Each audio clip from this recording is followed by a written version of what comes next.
Hello, Maria Vladimirovna. We have a question. Basically, it's a story that keeps popping up in the media space. Just the other day, the Belgian authorities announced that they will agree to the use of Russian assets worth about 200 billion euros, frozen on its territory, but on the condition that the European Union shares the legal risks. The Financial Times reported this, citing the Belgian head of the Ministry of Foreign Affairs, Maxime Prévost. How would you comment on this message? Yes, we are closely monitoring the statements and actions of the Belgian authorities regarding the Russian frozen assets.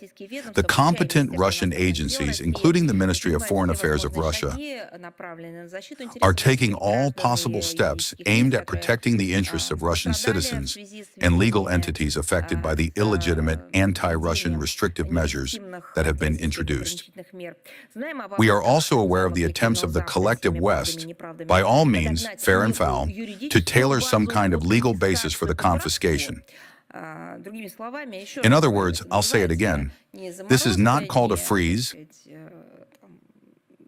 not, shall we say, a seizure, not a confiscation. It's thieving thieves. That is what the West's actions regarding Russia's immobilized assets are called.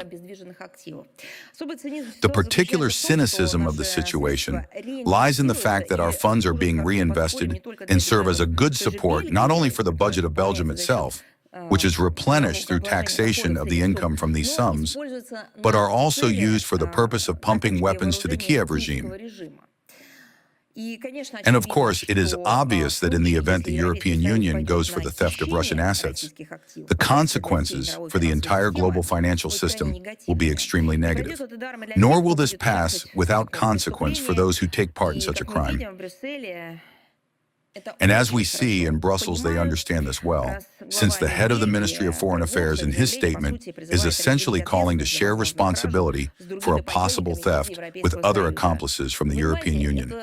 You understand it's just a whole slew of our proverbs, sayings, and established expressions. The hat burns on the thief, and a circular guarantee, covering for each other. You understand?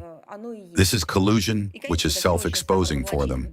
Therefore, we have repeatedly stated that we will respond harshly to any unfriendly actions connected with attempts to deprive Russia of the right of ownership to its sovereign assets. I once again confirm this position.